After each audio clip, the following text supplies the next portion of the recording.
अबुल फज़ल अब्बास। सामीन ग्राम क़द्र नाजरीन, आपको प्रोग्राम लब्बैक या हुसैन में खुश आमदीद अर्ज़ करते हैं। एक दफ़ा फिर तरीक़े करबला के इन खूबसूरत मनाजिर को लिए आपकी खिदमत में हाजिर हैं और पैदल नजफ़ से करबला के इस रास्ते में मौजूद हैं और ये रूहानी मनाजिर आपको दिखाई दे रहे हैं। इंशाअल्लाह तबारक व तआला हम अब आपको ये मनाजिर दिखाएंगे और रफ्ता रफ्ता हमारा ये सफ़र जारी व सारी रहेगा जो करबला में जाकर इख्तिताम पजीर होगा। यकीनन जैसा कि आप मुलाहिज़ा कर रहे हैं कि आज हमारे यहाँ 16 सफ़र मुज़फ़्फ़र हो चुकी है और काफ़िले रमा दमा हैं। कोशिश करते हैं कि कुछ लोग 19 तक पहुँच जाएँ ताकि वहाँ पहले पहुँचकर थोड़ी सी इस्तराहत करें। उसके बाद 20 सफ़र मुज़फ़्फ़र जो कि चेहलों में इमाम हुसैन अलैहिस्सलाम जिसकी मुनासबत से सफ़र करके जा रहे हैं और लोग वहाँ ज़ियारत करते हैं, ज़ियारत अरबाइन पढ़ते हैं और उसके बाद लोग अपने अपने शहरों की तरफ रुख करते हैं और जो बाहर से आए होते हैं फिर वो मुख्तलिफ अतराफ़ में ज़ियारत को चले जाते हैं। यकीनन ये रूहानी और ख़ूबसूरत माहौल आपको देखने में मिल रहा है। अल्लाह तबारक व तआला तमाम देखने वालों को ये सआदत नसीब करे कि इस खूबसूरत सफ़र और रूहानी सफ़र में शामिल हो सकें। जैसे वक्तन फ़वक्तन ज़ियारत इमाम हुसैन अलैहिस्सलाम की फ़जीलत के उन्वान से आपकी खिदमत में रिवायात अर्ज़ करता रहता हूँ और मैं चाहूँगा उसी तसलसल को बरकरार रखते हुए इस सिलसिले को आगे बढ़ाया जाए। अगरचे आपकी ज़ियारत के बारे में और आपकी जो है वो अज़मत के बारे में पैगम्बर ग्राम इस्लाम सल्लल्लाहु अलैहि वसल्लम ने मुख्तलिफ मकामात पर और मुख्तलिफ औकात में इसको वाज़े किया है और यकीनन आप ये अगर रिवायात का मुतालिया करें तो हमें मिलता है कि किस कदर अहमियत को बयान किया पैगम्बर ग्राम इस्लाम ने हज़रत इमाम हसन और इमाम हुसैन अलैहिस्सलाम के मुताल्लिक।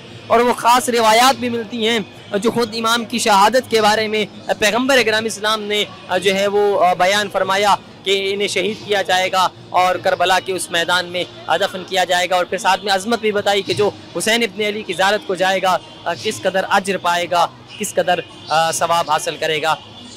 यकीनन आप ये देख रहे हैं कि एक हुजूम है जो करबला की जानिब जा रहा है और उस हस्ती की कब्र की और रोज़े की ज़ियारत के लिए जा रहा है जिसके फ़ज़ाइल बेशुमार हैं। इंसान इन फ़ज़ाइल को और इन अज़मतों को दर्क करने से कासिर है कि अल्लाह तबारक व तआला ने जो फ़ज़ाइल जो अज़मतें आपको अता की हैं इंसान तसव्वुर नहीं कर सकता कि अल्लाह तबारक व तआला की जानिब से इन अनगिनत नेमतों पर। और यकीनन अल्लाह की नेमतें इंसानों पर हैं भी इस कदर, व इन तुअद्दू निअमतल्लाहि ला तुहसूहा। अगर तुम अल्लाह की नेमतों को शुमार करना चाहो तो तुम अल्लाह की नेमतों को शुमार नहीं कर सकते। इमाम हुसैन अलैहिस्सलाम की फ़जीलत के उन्वान से पैगम्बर ग्राम इस्लाम ने किस कदर शदीद मोहब्बत थी कि आपने बारहा ये फरमाया कि ए अल्लाह मैं भी हुसैन से मोहब्बत करता हूँ, तू भी उससे मोहब्बत कर जो हुसैन से मोहब्बत करे। और फिर दूसरी रिवायत में ये फरमाया कि अहब्बल्लाहु मन अहब्ब हुसैना, कि अल्लाह भी उससे मोहब्बत करता है जो हुसैन से मोहब्बत करता है। अंदाज़ा लगाया कि खुदा की मोहब्बत का मेयार क्या है कि अगर खुदा की मोहब्बत चाहते हो तो हुसैन की मोहब्बत इख्तियार करो, क्योंकि जो हुसैन से मोहब्बत करेगा अल्लाह उससे मोहब्बत करेगा। और बारहा आपने अज़मत को बयान किया। एक दिन रसूल ग्राम इस्लाम सल्लल्लाहु अलैहि वसल्लम आप बीमार हैं और कुछ थके हुए अपने हुजरे में तशरीफ़ लाए और जनाब उम्मे सलमा से ये कहते हैं कि मैं इस्तराहत कर रहा हूँ, आराम कर रहा हूँ, किसी को अंदर आने की इजाज़त नहीं है। आप दरवाजे पर बैठी जनाब उम्मे सलमा और जो भी आता आप उन्हें जो है वापस भेज देते। जब इस मंजर को देखा कि जनाब रसूल ग्राम इस्लाम आराम कर रहे हैं और जनाब उम्मे सलमा वहाँ तशरीफ़ फरमा है, इमाम हुसैन अलैहिस्सलाम थोड़ी देर चलते हुए उस दरवाजे के और हुजरे के करीब पहुँचे जहाँ पैगम्बर ग्राम इस्लाम सल्लल्लाहु अलैहि वसल्लम इस्तराहत फरमा रहे थे।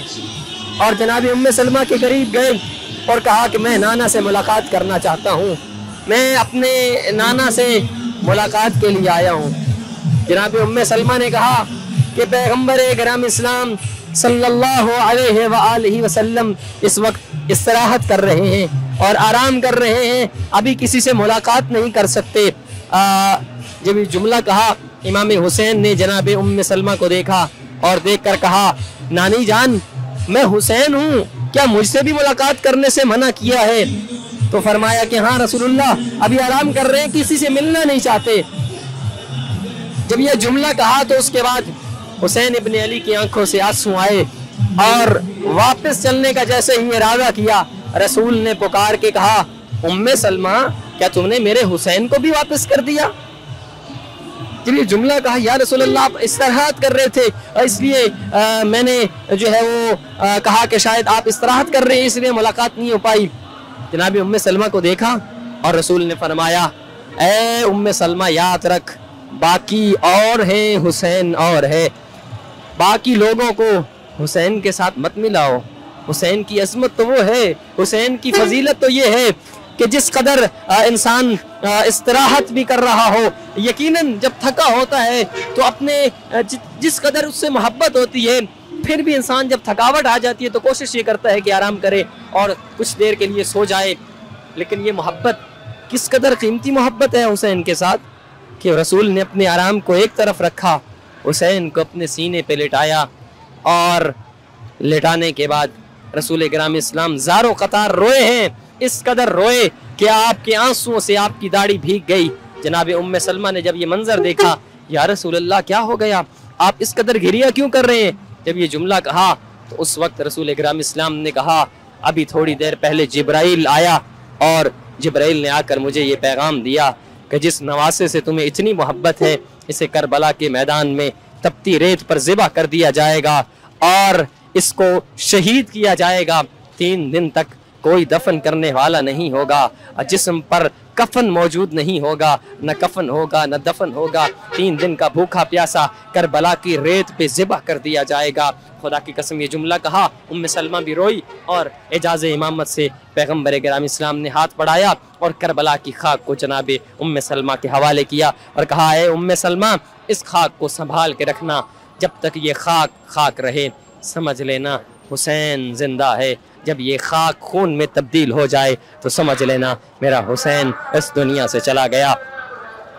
उस वक्त से लेकर जनाब उम्मे सलमा ने उस खाक की हिफाजत की और फिर उसके बाद 28 रजब उल मुरज्जब को जनाब इमाम हुसैन अलैहिस्सलातु वस्सलाम ये मदीना छोड़ना चाहते हैं, मदीने छोड़ने का इरादा किया। उस वक्त से जनाब उम्मे सलमा ने उस खाक को देखना शुरू किया। रजब का महीना गुजरा, शौबान का महीना गुजरा, रमज़ान का महीना गुजरा और फिर शवाल, ज़िक़ाद, ज़िलहज और फिर इस तरह से मुहर्रमुल हराम का महीना आया। मुहर्रमुल हराम का वो महीना जनाब उम्मे सलमा बार बार उस खाक को देखती हैं जो रसूल गिरामी इस्लाम देकर गए। और जब 10 मुहर्रमुल हराम का दिन था ना, असरे आशूर के वक्त जनाब उम्मे सलमा बयान करती हैं कि मैं थोड़ी देर के लिए लेटी, मेरी आंख लग गई, इस्तराहत करते हुए मैंने ख्वाब में, आलम ख्वाब में रसूलुल्लाह को देखा। मैंने ये क्या मंजर देखा कि रसूल गिरामी इस्लाम का अमामा उतरा हुआ है, आस्तीनों को उल्टा हुआ है, गिरेबान चाक है, सर में खाक है। या रसूलल्लाह ये कैसा मंजर है, आपका मामा उतरा हुआ है, हाँ आपकी आस्तीनें उल्टी हुई हैं, मैं ये क्या मंजर देख रही हूँ। रोए रसूल का, उम्मे सलमा तुम सो रही हो, मेरा नवासा मारा गया, मेरे नवासे को शहीद कर दिया गया। उठी उम्मे सलमा और जाकर उस खाक को देखा, वो खाक खून में तब्दील हो चुकी थी। उम्मे सलमा दौड़ती हुई घर से बाहर आई, इन्ना लिल्लाह व इन्ना इलैहि राजिऊन। हुसैन मारा गया, रसूल का नवासा मारा गया, फातिमा ज़हरा का बेटा मारा गया। तो जिस हुसैन की ज़ियारत के लिए जा रहे हैं, ये वो हस्ती है जिसके बारे में रसूलुल्लाह पहले ही बयान कर चुके थे रिवायात में कि ये वो शहज़ादा होगा, ये वो मेरा शहज़ादा है कि जिसको शहीद कर दिया जाएगा। और फिर यकीनन उसके बाद आप ये देख सकते हैं कि एक और रिवायत है कि जहाँ पर बड़ी खूबसूरत रिवायत है जिसको जिक्र किया कि एक ऐसा मरहला आया कि जब पंजतन पाक एक ही घर में तशरीफ़ फरमा है, रसूल गिरामी इस्लाम सल्लल्लाहु अलैहि वसल्लम भी तशरीफ़ फरमा हैं, इमाम हसन अलैहिस्सलाम भी मौजूद हैं, इमाम हुसैन भी हैं, हज़रत अली इब्न अबी तालिब भी मौजूद हैं। और हज़रत फ़ातिमतुज़ ज़हरा सलामुल्लाह अलैहा भी मौजूद हैं। और इसी मंज़र में क्या देखा, शहज़ादों से प्यार कर रहे थे। इमाम हसन को एक जानू पे बिठाया, एक जानू पे इमाम हुसैन को बिठाया और फिर दोनों से प्यार कर रहे थे। लेकिन दोनों से प्यार करने का अंदाज ज़रा मुख्तलिफ था। कैसा अंदाज था? इमाम हसन अलैहिस्सलाम के लबों का बोसा ले रहे थे। जब इमाम हुसैन देखते हैं कि मेरे नाना मेरे भाई के लबों का बोसा ले रहे हैं, उस वक्त आप इमाम हुसैन भी अपने लब आगे करते और कहते कि हे मेरे नाना, मेरे भी लबों को बोसा दीजिए। आप लब आगे करते हैं, रसूल लबों को एक तरफ करके इमाम हुसैन की गर्दन का बोसा लेते हैं। जब 2 से 3 दफ़ा ये मंज़र देखा, उसके बाद रसूल इकराम इस्लाम सल्लल्लाहु अलैहि वसल्लम हमेशा आपको गर्दन पर प्यार करते। जब 2-3 दफ़ा ये मरहला हुआ तो बर्दाश्त न कर सके और उस वक्त बर्दाश्त न हुआ, दौड़ते हुए अपने माँ के पास आए, गले में बाहें डाली और हुसैन ने रोना शुरू कर दिया। रोते हुए हुसैन इब्ने अली ने अपनी माँ से क्या फरमाया? कहा, अम्मा जान, मैं बाबा से कहता हूँ वो मेरे भाई हसन के लबों का बोसा ले रहे हैं, लेकिन जब मैं अपने लब आगे करता हूँ वो मेरे लबों को एक तरफ करके मेरी गर्दन का बोसा लेते हैं। जब ये जुमला कहा ना, आई अपने शहजादे के साथ, कहा, बाबा जान, ये हुसैन रो रहा है और ये कह रहा है कि हसन के लबों का बोसा लेते हैं, लेकिन आप मेरी गर्दन का बोसा ले रहे हैं, लबों का बोसा नहीं। अभी तक जो ज़ब्त किए हुए थे रसूलुल्लाह, अब जब जुमला कहा ना, हज़ारों कतार रोए हैं रसूल, आँखों से आंसू जारी हुए और रोते हुए रसूलुल्लाह ने फरमाया कि ऐ मेरी बेटी, मैं उस वक्त को याद करके रो रहा हूँ। हाँ, कौन सा वक्त या रसूलल्लाह? कहा कि अभी जिब्राइल आया था और आकर ये पैगाम दे के गया कि यही हसन के लबों का मैं इसलिए बोसा ले रहा हूँ, इन्हीं लबों पर जहर दिया जाएगा, और हुसैन की गर्दन का बोसा इसलिए ले रहा हूँ कि हुसैन के सर को तन से जुदा कर दिया जाएगा। हुसैन इब्ने अली, मैं लबों का बोसा इसलिए ले रहा हूँ, इस गले को काट दिया जाएगा, शिमरे मलऊन खंजर से आपका तन से जुदा करेगा। और यकीनन वो मंज़र भी था कि आप देख सकते हैं, रसूल ग्राम इस्लाम जब आप पंजतन पाक को बुलाया है ना, और जिब्राइल जन्नत से कफन और काफूर के टुकड़े लाया है ना, आपने पंजतन पाक को बुलाया, कफन और काफूर के टुकड़ों को तकसीम करना शुरू किया। रसूलुल्लाह ने एक हिस्सा अपने लिए रखा कि सबसे पहले इस दुनिया से मैं जाऊंगा, यह हिस्सा मेरे लिए है। रसूलुल्लाह के बाद उस वक्त एक टुकड़ा काफूर का और एक टुकड़ा कफन का आपने लिया और हज़रत फ़ातिमा के हवाले किया। कहा, मेरी बेटी, मेरे जाने के बाद सबसे पहले तू मेरे पास आएगी, ये कफन और काफूर का टुकड़ा तेरे लिए है। फिर उसके बाद तीसरा हिस्सा हज़रत अली को दिया, एक कफन का टुकड़ा, एक काफूर का टुकड़ा। कहा, ए अली, ज़हरा के बाद तू इस दुनिया में मेरे पास आएगा। फिर एक काफूर का टुकड़ा और एक कफन का टुकड़ा बच गया, लेकिन लेने वाले 2 थे। हसन भी बैठे हैं, हुसैन भी बैठे हैं। रसूलुल्लाह ने हसन को बुलाया, कहा, बेटा, ये कफन का टुकड़ा, ये काफूर का टुकड़ा आपके लिए है। जब हवाले कर दिया, ये मंजर को देख के रोए हैं हुसैन, तड़प गई